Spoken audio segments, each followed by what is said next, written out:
1 वाटी बदाम, 1 वाटी काजू, अर्धा वाटी अक्रोड, थोडे मनुके आणि 1 वाटी थोडे जास्त पेनखजूर.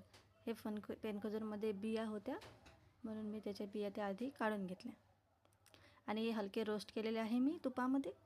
त्यानंतर एका मिक्सरच्या भांड्यामध्ये ते काजू, अक्रोड आणि बदाम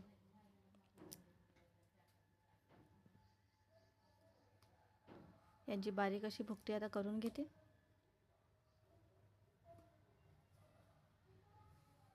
हे मी माझ्या 2 वर्षाच्या मुलासाठी करत आहे म्हणून मी याची बारीक अशी भुकटी करून घेतली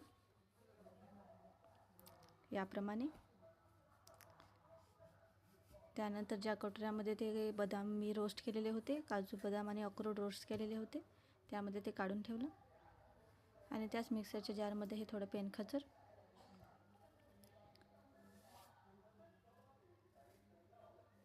आणि हे मनुके यांना सुद्धा एकजीव करून घेते. एकदम असे बारीक पिक्स करून घेते त्याचं याप्रमाणे. त्यानंतर एका परतमध्ये हे रोस्ट केलेले काजू बदामचं पेस्ट आणि ह्या पेनखजूर आणि मनुके यांचा पण पेस्ट याच्यामध्ये परतमध्ये टाकून घेते. परतमध्ये टाकले की मग ते आपल्याला इझिली मळता येते, एकजीव करता येते.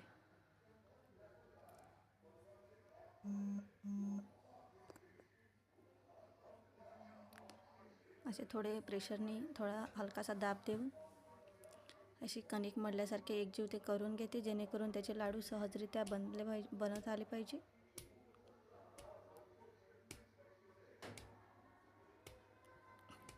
आणि या प्रकारे हे लाडू तयार आहेत.